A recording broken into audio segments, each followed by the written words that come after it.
कौन है? कौन है वहां? कौन है यहाँ पर? सामने क्यों नहीं आते?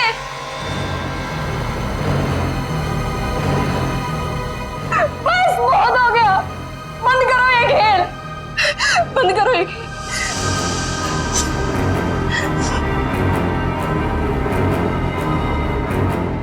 सो भी तो नहीं सकती,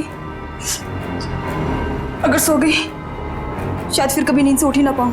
जूही, श्रुति तुमसे कितनी बार कहा कि दरवाजा खटखटा के अंदर आया करो। ओ हेलो मैडम, ये गर्ल्स हॉस्टल है, किसी ऑफिस की बॉस का केबिन नहीं है। तुम नहीं समझोगी। जूही, क्या हुआ तुम्हें? इतनी चिड़चिड़ी और उखड़ी उखड़ी क्यों लग रही हो?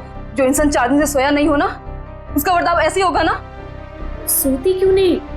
मैंने कहा था ना तुमसे, वो सिर्फ और सिर्फ सपने हैं, उनका कोई मतलब नहीं है। श्रुति, सिर्फ सपना नहीं है वो, जो मेरे ऊपर बीत रही है वो तेरे ऊपर बीत रही होती तब तुझे मेरी तकलीफ पता चलती। मैं तेरी तकलीफ समझ रही हूँ जूही, लेकिन तू मेरी बात नहीं समझ रही है। जैसा तू सोच रही है वैसा कुछ भी नहीं है। नहीं, चल अच्छा, अब थोड़ी देर आराम कर। चल श्रुति ने अब तो गहरी नींद में सो जा। मेरी बात मान जूही, सो जा थोड़ी देर। मैं नहीं सोऊंगी श्रुति। सो जा जूही, तुझे मुझ पे भरोसा है कि नहीं? है ना? तू अभी आराम से सो जा, मैं तेरे कमरे के बाहर ही हूँ। वो सपने फिर आएंगे श्रुति। नहीं आएंगे। Good night. साल भर पढ़ाई करते तो आज ये नौबत तो ना आती। मुझे बहुत डर लग रहा है यार, कुछ भी तो कंप्लीट नहीं हुआ है। मैं तो श्रुति से ना, श्रुति पता है मैं तुझे ही ढूंढ रही थी।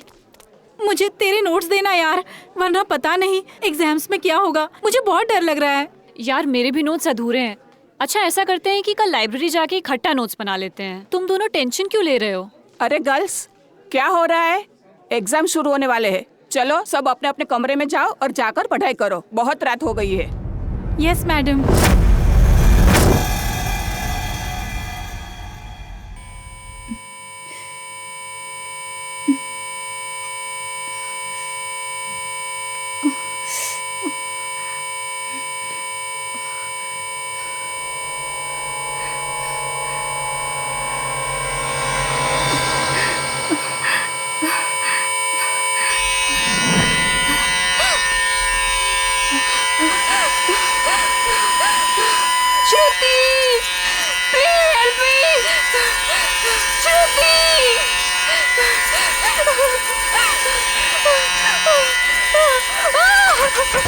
ये दरवाजा क्यों बंद है?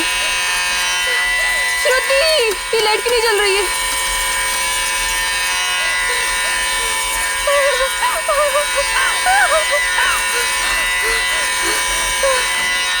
ये खिड़की क्यों जाम है? बंद करो ये आवाज, मेरे कान के पट्टे फट जाएंगे।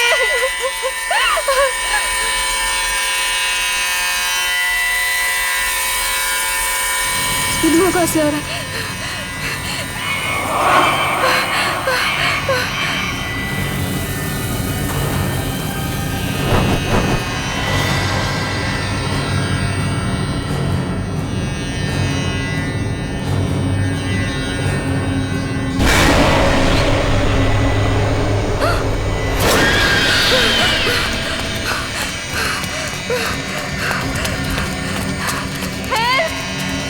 कोई बचाओ मुझे! हेल्प! कोई है? बचाओ! Please help me! कोई है? कोई बचाओ मुझे! मत मारो मुझे! मत मारो! मत मारो मुझे! मत मारो!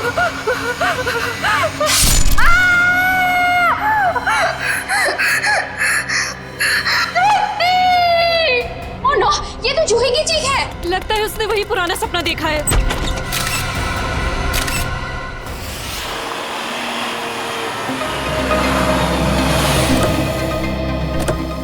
आशिया, क्या पता चला? सर, मरने वाली का नाम जूही है। वैसे भोपाल से है, मगर यहाँ MBA की पढ़ाई के लिए आई थी। सर, लगता है जब वो सो रही थी उस वक्त किसी ने चाकू मार के उसका खून रोक दिया। श्रेया, जूही का कमरा कहाँ है? सर ऊपर। सर एक और बात, जब उसका खून हुआ उस वक्त उसके कमरे में और कोई भी नहीं। ऐसा कैसे हो सकता है श्रेया? कोई ना कोई तो होना चाहिए। ऐसा जरूरी नहीं है सर, इस तरह की मौतों में कई बार आत्माओं का हाथ होता है। प्लीज, डीसीपी सर मुझे पहले ही बता चुके हैं आपकी इन कहानियों के बारे में। बेहतर होगा कि इन मर्डर केसेस के साथ ये आत्माओं की कहानियां ना जोड़ें। प्लीज, समझ गए? यही कमरा है? यस आइए। एक्सक्यूज मी, प्लीज एक सेकंड, एक्सक्यूज मी।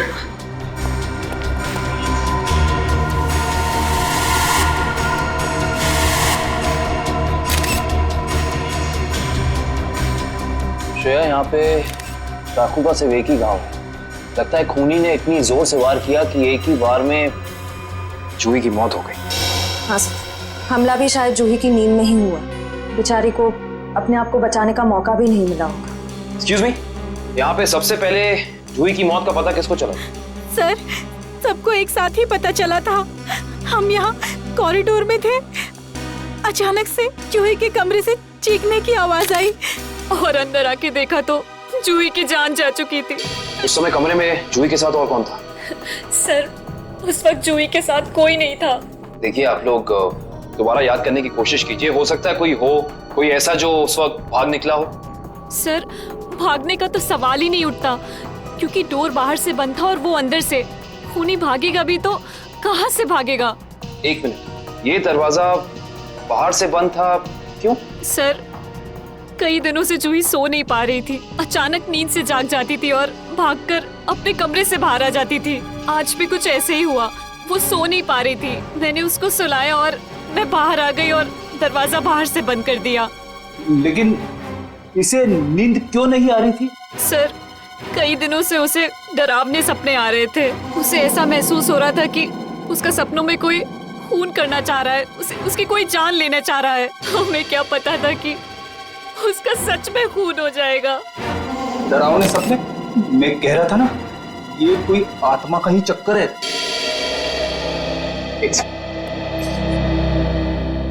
आपको कितनी बार बताया है कि आत्माओं की बातें सबके सामने मत किया करिए। वो लोग क्या सोचेंगे सीआईडी के बारे में? सॉरी। अच्छा, आप अभी कह रही थी कि जूही को डरावने सपने आते थे। कभी उसने आप लोगों के साथ कुछ शेयर किया कि उसे किस चीज के सपने आते हैं? कुछ भी? सर, उस ड्रॉर में जूही का स्केच बुक है। उस ड्रॉर में? जी सर। Sketch book? ये बुक? जी सर। ये चाकू? सर, ये वही चाकू है जिसे लेकर कोई उसका पीछा करता था सपनों में, उसे मारने के लिए। ये देखो, ये चाकू बिल्कुल ऐसा ही है जिससे जूही का कत्ल हुआ। हाँ सर। ये सारी ड्राइंग्स जो हैं इस बुक में, ये क्या जूही अपने सपने में देखती थी? जी सर। सर, लगता है ये किसी अंदर वाले का ही काम है, जो कमरे के अंदर आसानी से आ सकता हो और जिसे जूही के सपनों के बारे में पता हो। क्या तुम्हारे अलावा और कोई ये स्केचबुक के बारे में जानता था? कोई नहीं। खूनी अगर इस दरवाजे से अंदर नहीं आया तो फिर इस कमरे में आया कहां से? इस बालकनी से। लेकिन बालकनी का दरवाजा तो अंदर से बंद है। अगर खूनी खून करके बालकनी से भागा है तो फिर ये दरवाजा अंदर से बंद कैसे? बालकनी का दरवाजा बंद, कमरे का भी दरवाजा बंद। कहीं जूही की आग? ये खूनी यहाँ आया कहां से, ये अभी पता चल जाएगा।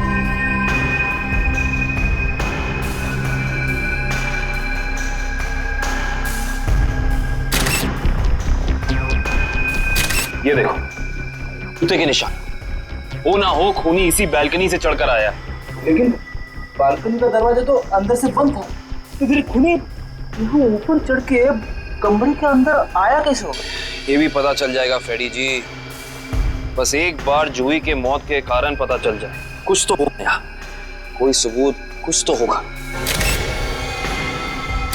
इधर देखो, ये पाइप, इसी वाटर पाइप से चढ़कर खूनी इस बालकनी तक आया है।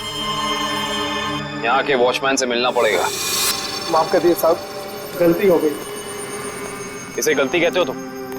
एक इंसान गर्ल्स हॉस्टल की बालकनी में चढ़ जाता, अंदर कमरे में जाके खून कर देता, और तुम्हें कुछ पता भी नहीं चला। बस साहब, 15 मिनट के लिए मेरी आंख लग गई थी। मैं सपने में भी ऐसा नहीं सोच सकता था कि उस दौरान ऐसा कुछ हो जाएगा। तुम्हारी 15 मिनट की लापरवाही की वजह से एक लड़की की जान चली गई, उसकी जिंदगी लौटा सकते हो तुम?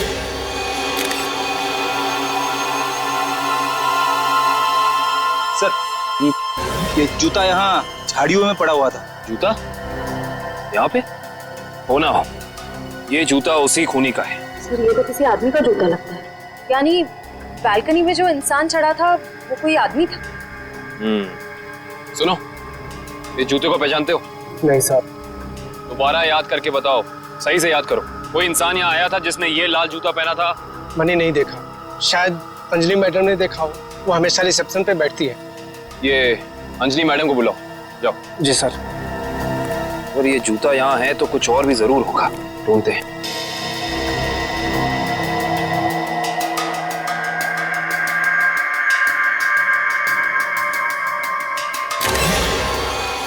इस तरफ ये जूतों के निशान। एक जूते का निशान थोड़ा गाढ़ा है और दूसरे का हल्का। ये वाला गाढ़ा है। इसका तो एक ही मतलब है, ये जूता जिसका भी है वो इंसान लंगड़ा के चल रहा था। वो लंगड़ा के इसलिए चल रहा था क्योंकि जब वहां बैल्कनी से वो नीचे आया उसे चोट लग गई, फिर वो यहाँ से भागा और यहाँ पे जूता रह गया। हाँ साहब, मैं ही अंजलि हूँ, आपने मुझे बुलाया? जी अंजलि जी, हमें आपसे कुछ सवाल पूछने थे। जी। अंजलि जी, आपने इस लाल जूते को देखा? मेरा कहने का मतलब है किसी इंसान को इसको पहनकर यहाँ आते हुए देखा, लंगड़ाते हुए? हाँ साहब, मैंने देखा था, मनीष लंगड़ाते हुए जा रहा था। मनीष? ये मनीष कौन है? जूही का दोस्त है। अंजलि जी, जब वो यहाँ आया, ये गर्ल्स हॉस्टल है राइट, आपने उसको रोका नहीं? मैंने उसे रोका पर वो रुका ही नहीं। और क्या? मनीष अक्सर जूही से मिलने हॉस्टल आया करता था, पर कुछ दिनों से उन दोनों के बीच में अनबन चल रही थी। किस बात को लेकर अनबन चल रही थी? मुझे उस बारे में कुछ पता नहीं। कोई बात नहीं, अब तो इस बारे में हम मनीष से ही पूछ लेंगे।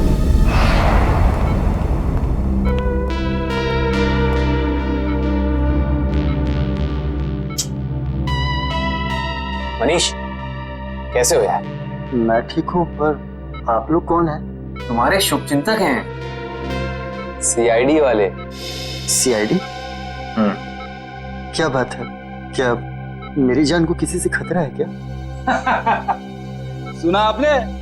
खुद एक बेचारी लड़की को मार के खटिया पे लेटा पड़ा है और पूछ रहा है कि मेरी जान को कोई खतरा तो नहीं है। ये क्या कह रहे हैं आप? मैंने किसी की जान नहीं ली। मनीष, ये पाँव में चोट कैसे लगी तुम्हें? वो मैं सड़क पार कर रहा था तो एक बाइक वाले ने टक्कर मार दी मुझे। सड़क पार कर रहा था बेचारा, टक्कर मार दी? वैसे ये हादसा हुआ कहाँ? MI रोड पे, जीपीओ के सामने। जीपीओ के सामने? तभी तो। वैसे अगर ऐसा था तो ये लाल रंग का जूता जो तुम्हारा है, हमें पता है जीपीओ के सामने मिलना चाहिए था। पर कमाल की बात देखो, ये जूता हमें सुर्णिमा गर्ल्स हॉस्टल के बाहर मिला। कैसे? मेरा जूता वहां कैसे पहुंचा? देखो मनीष, हमसे झूठ बोलकर कोई फायदा नहीं है। सच निकालने के और कई तरीके आते हैं। बेहतर होगा हमें सब सच बता दो। क्यों मारा तुमने जूही को? क्या जूही की मौत हो गई? खून हो गया उसका। क्यों गए थे तुम वहां? देखिए, मैं जूही के बालकनी में गया जरूर था, लेकिन मैंने जूही को नहीं मारा। इतनी रात को तुम वहाँ क्या करने गए थे मनीष? मुझे उससे बात करनी थी। ऐसी कौन सी बात थी जो तुम दिन के उजाले में नहीं कर सकते थे, जिसके लिए तुम्हें रात के अंधेरे का सहारा उठाकर चोरों की तरह पाइप से चढ़कर उसकी बैल्कनी तक जाना पड़ा? मैं उससे माफी मांगना चाहता था। दरअसल मैंने उसके दोस्ती को प्यार समझने की गलती की थी, लेकिन जब मैं वहां पहुंचा तो मैंने देखा कि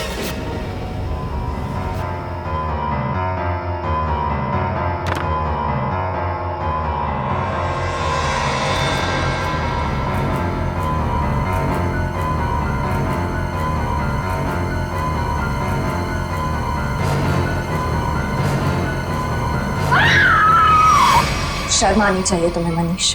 उसकी मदद करने की बजाय तुम वहां से भाग गए। यही है तुम्हारा प्यार? अगर किसी ने वहां मुझे देख लिया होता तो इल्जाम तो मुझे पर आता ना। देख तो तुम्हें लिया ही था। अंजलि जी ने तुम्हें रोकने की कोशिश भी की पर तुम रुके नहीं। ये सब छोड़ो, हमें ये बताओ कि जब तुम वहां थे तो उस वक्त कमरे में और कौन था? मैंने वहां किसी को नहीं देखा। हेलो, क्या? एक और कौन? कहां पे?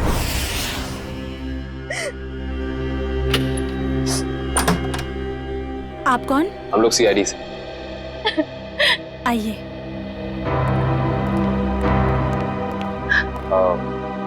आप कल्कि जी हैं ना? जी, मैंने ही आपको फोन किया था।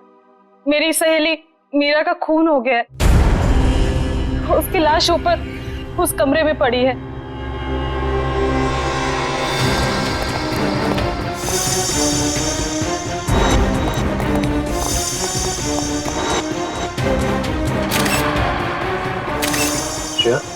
ये चाकू तो बिल्कुल वैसा ही लग रहा है जैसा जूही की मौत में यूज हुआ था।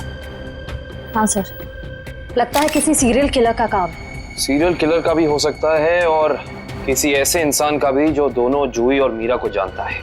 वो यहाँ आया और उसने मीरा की जान भी इसकी नींद में ले ली। मतलब दो खून हूबहू एक ही तरीके से। सर, हाँ, लाश की हालत को देखकर लगता है कि इसकी मौत को 3-4 घंटे हो चुके हैं। 3-4 घंटे? लेकिन श्रेया, जूही की मौत को भी तो 3-4 घंटे ही हुए हैं। एक खूनी एक ही वक्त पे दो जगह पे कैसे हो सकता है? मैं तो कह रहा हूँ जरूर ये किसी आत्मा का ही चक्कर है। रेडी प्लीज, ये किसी आत्मा का चक्कर नहीं है।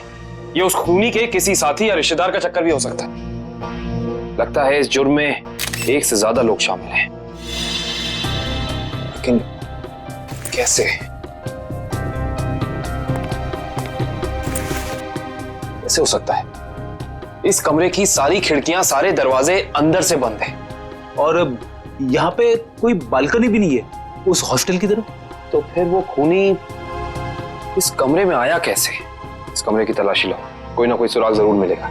श्रेया, इसकी फोटो एल्बम और फोन डायरीज चेक करो। हो सकता है जूही और मीरा के बीच में कोई ना कोई कनेक्शन मिल जाए हमें। सर, रेडी, एम्बुलेंस को फोन करो बॉडी ले जाने के लिए। मुझे नीचे इसकी दोस्त से कुछ सवाल पूछने हैं।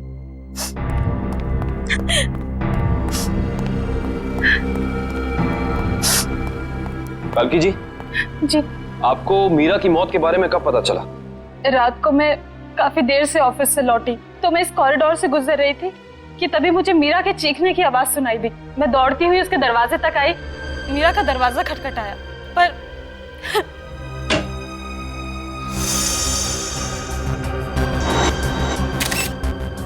फिर क्या हुआ? मेरा मतलब जब आप यहाँ आई तो ये दरवाजा खुला था कि बंद था? दरवाजा बंद था तो मुझे वॉचमैन को बुला के दरवाजा खुलवाना पड़ा। कल्कि जी, जब आप यहाँ पे आई तो आपको यहाँ इस घर में कोई भी निकलते हुए यहाँ से दिखा, भागते हुए दिखा? नहीं।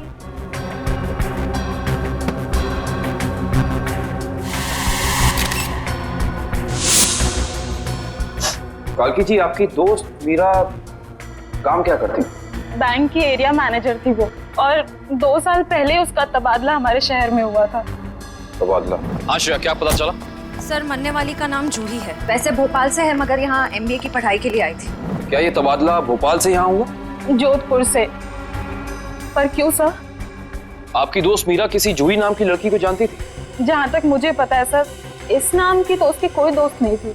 दोस्त नहीं तो कोई रिश्तेदार? क्योंकि कुछ घंटे पहले एक 21 साल की लड़की का बिल्कुल इसी तरीके से खून हुआ है।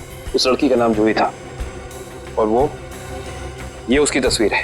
क्या आप जानती हैं इसे? नहीं। आप जानती?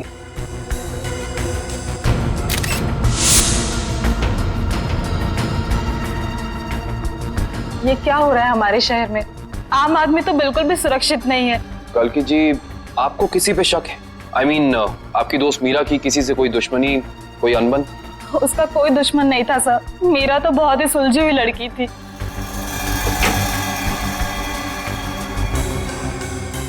अच्छा, ये तस्वीर देखिए। इस आदमी का नाम मनीष है। क्या आप इसे जानती हैं? नहीं सर। सर, आशा, मैंने मीरा के सारी डायरीज, सारे एल्बम्स चेक किए। मीरा और जूही के बीच कोई कनेक्शन नहीं है, कोई संबंध नहीं है। कोई ना कोई संबंध तो जरूर है, वरना ये खूनी सिर्फ इन्हीं दोनों लड़कियों को निशाना क्यों बनाएगा? कुछ तो है जो हमें समझ नहीं आ रहा है। कल्कि जी, क्या कुछ दिनों से मीरा किसी बात को लेकर परेशान थी? हाँ सर, कुछ दिनों से उसे डरावने सपने आ रहे थे। डरावने सपने? मीरा को भी डरावने सपने आ रहे थे? हाँ सर, बस कहती रहती थी कि उसका कोई खून करना चाहता है।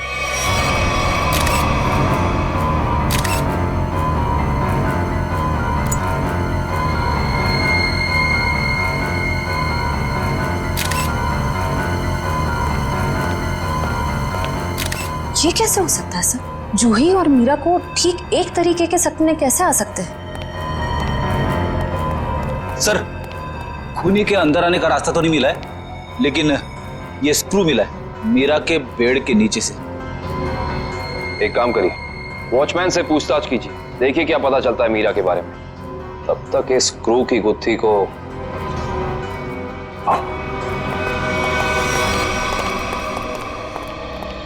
करण, रेडी को ये स्क्रू कहाँ मिला था? सर वहां उधर। इधर? ये स्क्रू हाँ आया कैसे होगा? हाँ ले आओ, संभाल के। इश्ता, श्रेया, संभाल के।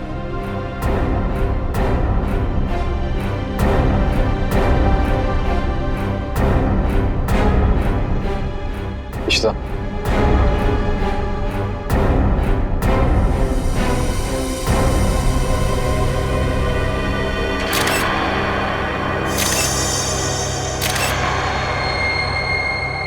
ये बात है। क्या हो सर?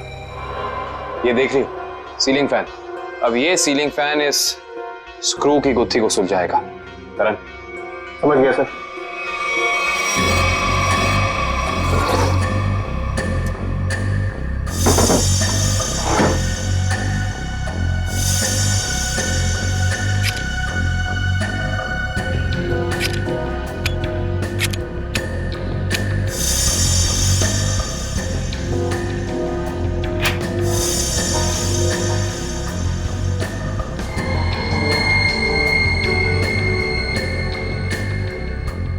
फैन को उल्टा करो।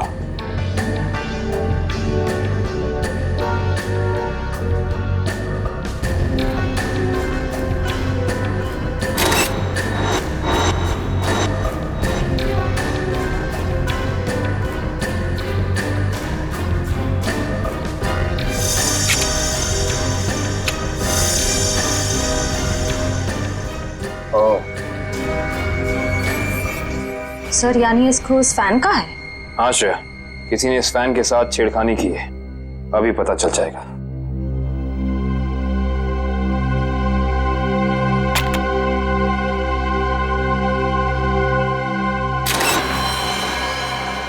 ओह माय गॉड, तो ये बात है, मतलब चाकू इसके अंदर था। इसके अंदर से इस मैकेनिज्म के जरिए चाकू सीलिंग से नीचे गिरा मीरा के पेट में और उसकी मौत हो गई। अब समझ में आया, ये कारण है जिस वजह से खूनी इस कमरे में नहीं था। उसकी जरूरत ही नहीं थी, उसका काम तो ये सीलिंग फैन कर रहा था। इसका मतलब जूही के कमरे में भी बिल्कुल ऐसा ही सीलिंग फैन होगा जिसके अंदर सेम मैकेनिज्म फिट होगा। वहां भी चाकू सीलिंग से गिरा और जूही की मौत हो गई। सर हो सकता है खूनी ने रिमोट कंट्रोल के जरिए इस चाकू को कंट्रोल किया हो सकता है। और सवाल यह है श्रेया कि खूनी को कैसे पता चला कि सही वक्त रिमोट बटन दबाने का कौन सा था? हाँ सर, क्योंकि ना तो हमें मीरा के कमरे से कोई कैमरा मिला, ना ही जूही के कमरे से, जिससे ये पता चले कि खूनी दोनों लड़कियों पर नजर रख रहा था। वो भी पता चल जाएगा इस सीलिंग फैन के चाकू के मैकेनिज्म के जरिए। क्या ये मीरा और जूही, इन दोनों के बीच में कोई ना कोई संबंध तो जरूर है, कोई ना कोई संबंध तो जरूर है। मगर सर दूर दूर तक इन दोनों के बीच कोई संबंध नजर तो नहीं आ रहा। इन दोनों के उम्र में बहुत फर्क है, उनके रहन सहन, तौर तरीके, ये जूही का कॉलेज और मीरा के काम करने की जगह, आपस में कहीं भी कोई तालमेल नहीं है सर। हाँ सर, वो फैन और चाकू का मैकेनिज्म रेडी है। चलो देखते हैं।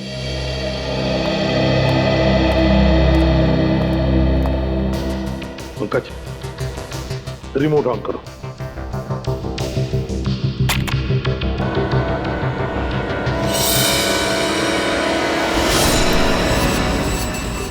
मगर जैसे ही रिमोट का बटन दब गया, इस फैन के मैकेनिज्म के अंदर जो इंफ्रारेड लाइट थी वो ऑन हो गई, लॉक खुल गया और उसकी वजह से ट्रिगर ऑन हो गया। ट्रिगर ऑन होने से इसके अंदर जो छुपा के रखा था चाकू, वो सीधा नीचे गिर गया, सीधे उसके शरीर के अंदर जो फैन के नीचे सोया हुआ था।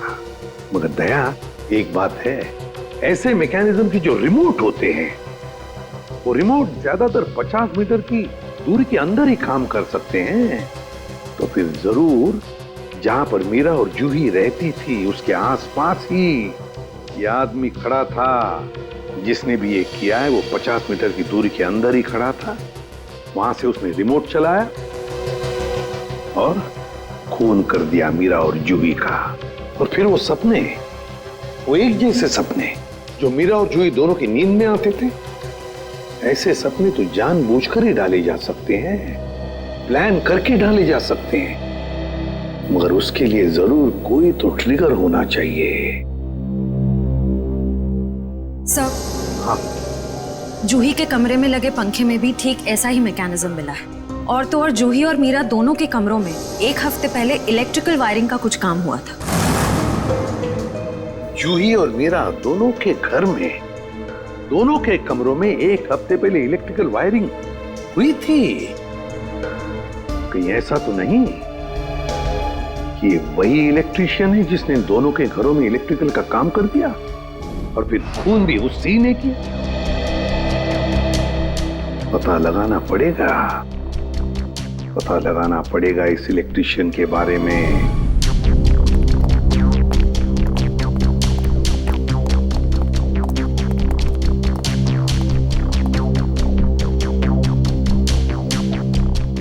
ना ही मीरा के मोबाइल पे कोई अलार्म था और ना ही जूही के मोबाइल। फिर दोनों को एक ही वक्त एक जैसे सपने कैसे आ सकते हैं? इसका मतलब सपने ट्रिगर करने वाला मैकेनिज्म यहीं कहीं है। सर, ये देखिए, इस पे अलार्म है, लेकिन सुबह 6 बजे का। 6 बजे का? पर मीरा की मौत तो 3 बजे हुई थी, तो सपने शुरू करने का ट्रिगर लगभग 1 या 1.5 के बीच का होना चाहिए। यह भी तो हो सकता है कि किसी ने मीरा को सम्मोहित कर दिया। ऐसा नहीं हो सकता फ्रेडी, क्योंकि अगर ऐसा होता तो मीरा के दिन भर का हाव भाव, चाल चलन सब प्रभावित होता, पर ऐसा नहीं हुआ। नहीं, कुछ है यहाँ जो हम अभी तक देख नहीं पा रहे। ढूंढो, यही है।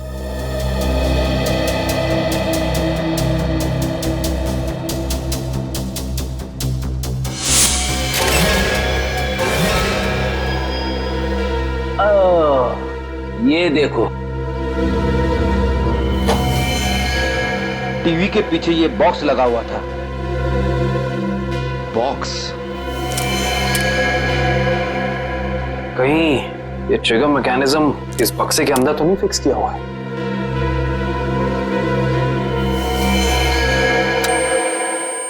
अरे अलार्म बंद करो, ये आवाज मेरे कान के पर्दे फटा ली। सर, कौन सी आवाज? यहाँ कोई अलार्म नहीं बज रहा है। अरे इतने जोर से बज रहा है, सुनाई नहीं दे रहा है। बंद करो। हाँ, बज तो रहा है, लेकिन बहुत धीमी आवाज में। बंद करो, बंद करो। बंद हो। Thank you. इतना भद्दा अलार्म मैंने जिंदगी में नहीं सुना। सोने वाला उठेगा नहीं, हार्ट अटैक से सीधे ऊपर चला जाएगा। मगर सर, अलार्म की आवाज सिर्फ आपको कैसे सुनाई दी? हो सकता है श्रेया, क्योंकि ये लो फ्रीक्वेंसी अलार्म है। श्रेया, ये सिर्फ उन लोगों को सुनाई देता है जिनकी साउंड टॉलरेंस और सुनने की शक्ति इसकी ध्वनि से मेल खाती है। यानी फ्रेडी सर की तरह जूही और मीरा भी इस अलार्म की आवाज को सुन सकती थी। वो ये बात नहीं जानता था। उसने इस ध्वनि का इस्तेमाल सिर्फ उनके दिमाग को कंडीशन करने के लिए किया, ट्यून करने के लिए, ताकि उन्हें वो डरावने सपने दिखा सके। लेकिन डरावने सपनों का कोई संबंध ही नहीं था इस मौत से। अगर वो चाहता तो बिना सपनों के भी मार सकता था उन्हें। मार सकता था, पर शायद वो ऐसा चाहता नहीं था। खूनी अपने शिकार के साथ खेलना चाहता था, तड़पाना चाहता था, फिर उनकी नींद में उन्हें एक गहरी मौत देना चाहता था। इंटरेस्टिंग। करण, कल की को बुला के लाइए।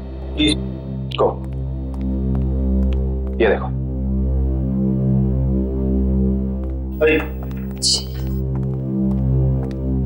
आइए।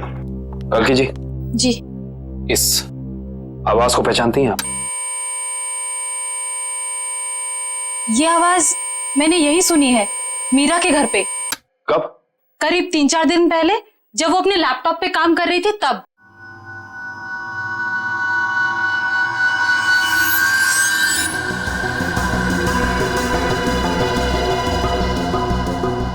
आपको मीरा के लैपटॉप का पासवर्ड पता है? नहीं सर।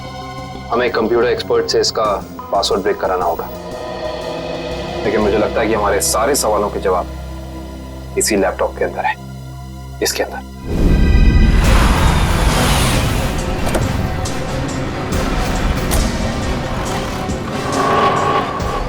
भाई साहब, हम लोग सीआईडी से। सीआईडी से?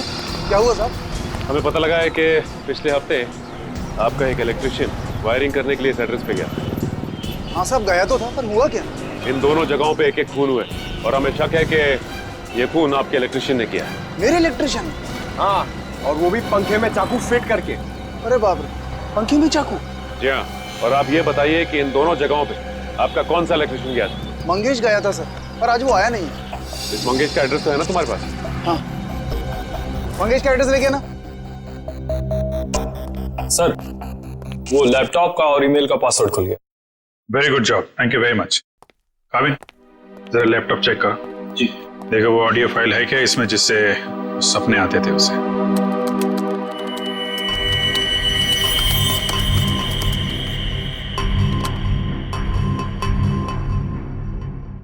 सर, इस कंप्यूटर में कोई ऑडियो फाइल नहीं है। हाँ, लेकिन मीरा के ईमेल अकाउंट में एक वीडियो फाइल दिख रही है। Video file? खोलो खोलो इसे जरा।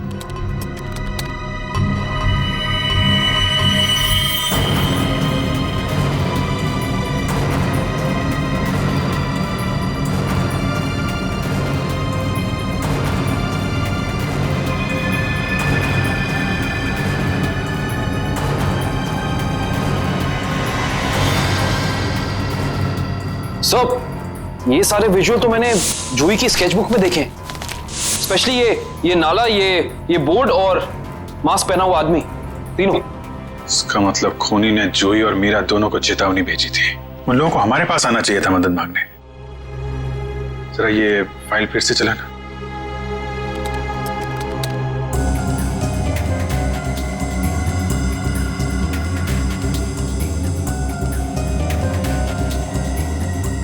पॉज। बंजारा रोड, जो शहर के पश्चिमी हिस्से में है ना? Yes sir. मतलब जो कुछ हुआ है बंजारा रोड पे ही हुआ है। क्या? ठीक है, ओके। सर, उस इलेक्ट्रिशियन मंगेश का जो पता मिला था वो नकली है सर।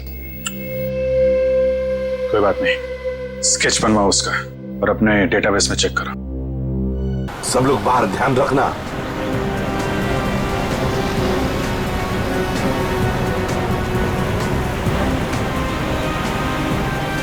आराम से पंकज, आराम से। एक मिनट।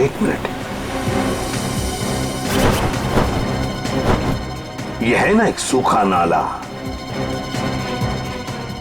नाला है और वो रहा पेड़।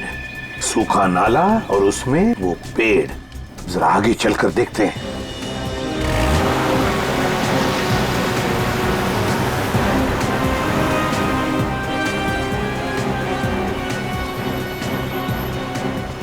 एक मिनट पंकज, एक मिनट। बंजारा रोड, मतलब हम सही रास्ते पे हैं। सर वो देखिए, वो पुराना घर जो हमें वीडियो में दिखा था। चलो आगे देखते हैं। अगर खूनी इस जगह का वीडियो बना के मीरा और जूही को भेज क्यों रहा था? हाँ, शायद उन दोनों को अपने अतीत का याद दिलाने के लिए। मगर सर, मैंने पता किया सर, इस बंजारा रोड पे आज तक एक क्राइम नहीं हुआ है। यहाँ तक कि पुलिस ने एक चालान तक नहीं काटा है। सर, वो रही बिल्डिंग। हाँ, वो क्या, रॉयल मून होटल। ले लो अंदर।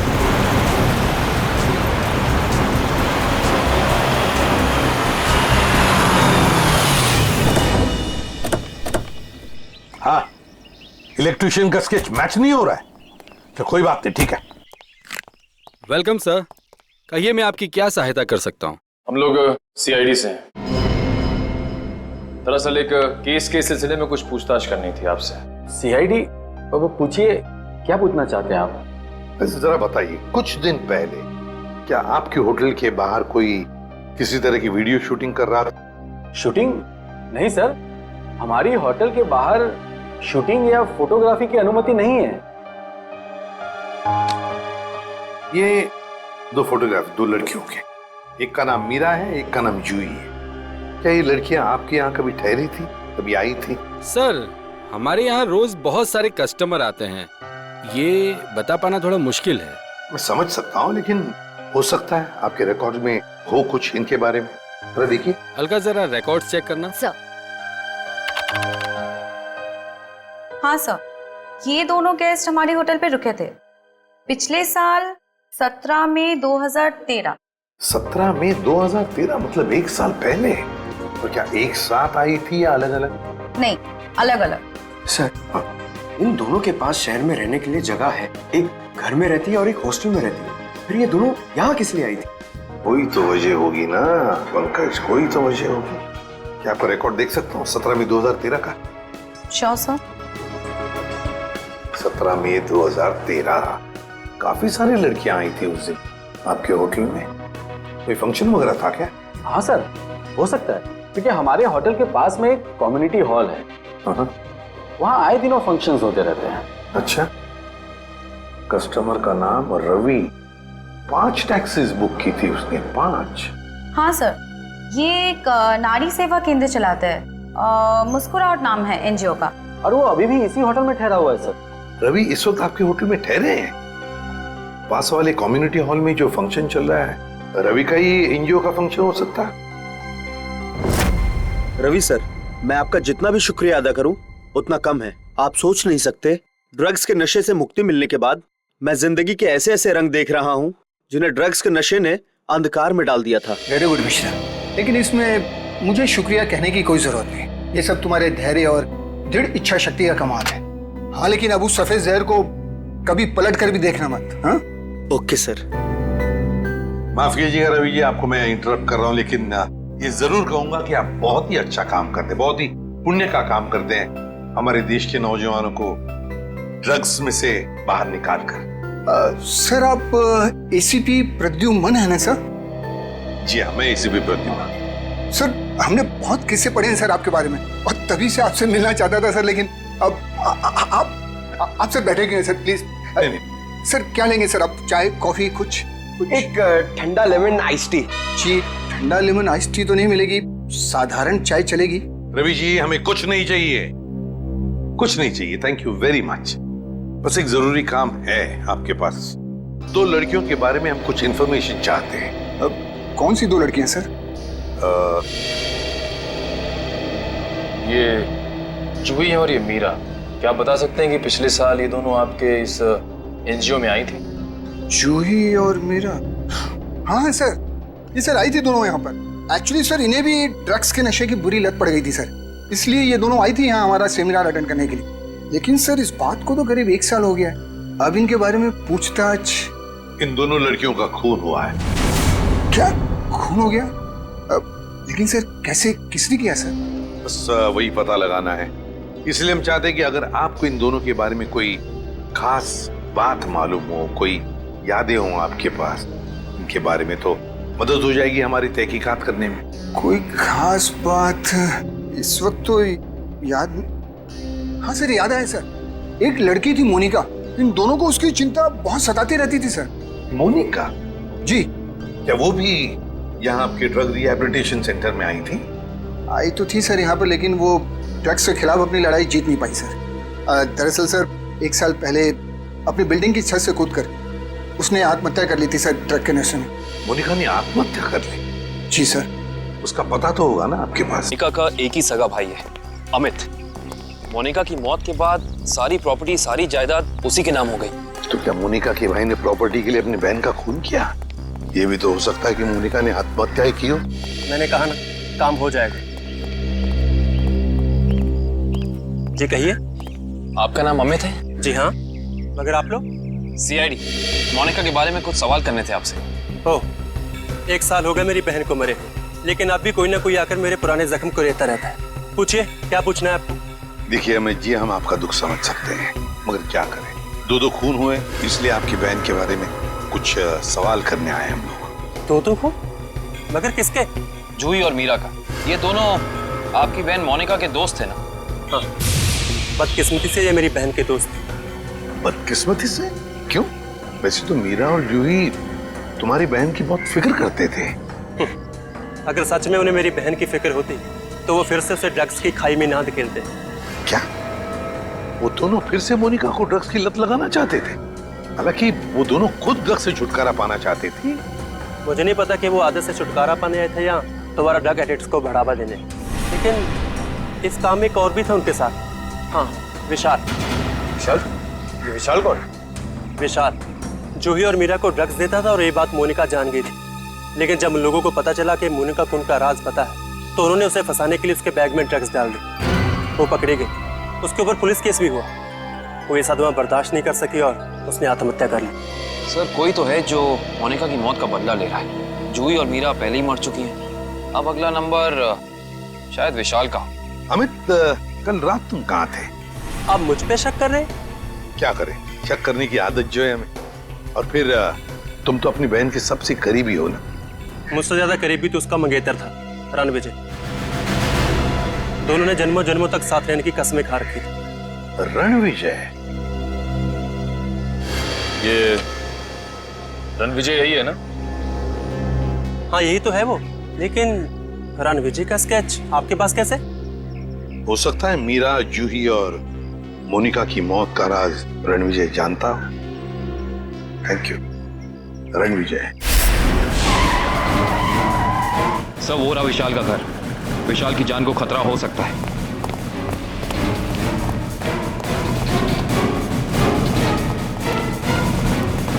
सर, लगता है रणविजय पहले ही पहुंच चुका है। विशाल ठीक तो हो ना? सर, जान बचा के भागो सर। रणविजय कहाँ है? सर,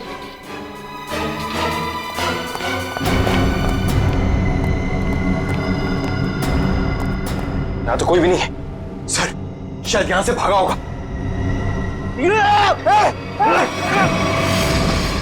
रणविजय! कोई मत हिलना, इसको मालूम नहीं दो। छोड़ दो उसे, छोड़ दो। देखिए, वैसे तो मुझे सीआईडी वालों से काफी लगाव है, पर अगर सीआईडी ने मेरे साथ कोई होशियारी की ना तो ये बात मुझे अच्छी नहीं लगेगी। चाकू नीचे फेंक दो। फेंक दो चाकू। डरो मत, कुछ नहीं करूंगा तुम्हारे इस मोटू ऑफिसर को। मोटू मत बोल, टाइपिंग कर रहा हूं आजकल। देखो, मुझे अपना काम करने दो। बेवकूफी मत करो, नहीं बच पाओगे तुम। अरे बचना किसको है? एक बार मैं इस विशाल को मार दूं, भले मुझे फांसी हो जाए, फिर मुझे मंजूर है। देखो रणविजय, ये सब करने से क्या मोनिका वापस आएगी? भले ही वापस ना है, लेकिन मेरे बदले की आग तो पूरी होगी। इन तीनों ने रातों की नींद उड़ा दी थी मोनिका की, इसलिए मैं भी इनके साथ वही कर रहा हूं। इन्हें तड़पा तड़पा कर मारूंगा मैं। देखो रणविजय, मोनिका के साथ जो कुछ भी हुआ ठीक नहीं हुआ। इन तीनों की वजह से बेचारी को जेल जाना पड़ा, बदनामी हुई। नहीं, रात रात भर सो नहीं पाती थी वो, बुरे बुरे सपने देखकर जाग जाती थी। ये विशाल ने मोनिका का बंजारा रोड पे पीछा किया था उसे मार डालने के लिए, इसलिए मैंने भी इन्हें पहले बुरे बुरे सपने दिखाए और अब मैं इन्हें मौत की नींद सुला रहा हूं। रणविजय, ये तुम क्या करने जा रहे हो? विशाल को उसके किए की सजा कानून देगा। अरे कानून का क्या गया? प्यार तो मैंने अपना खोया है ना।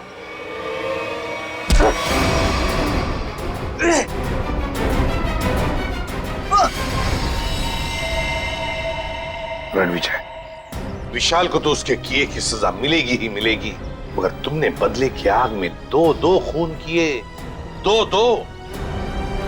तुम्हें तो शायद फांसी ही होगी, फांसी।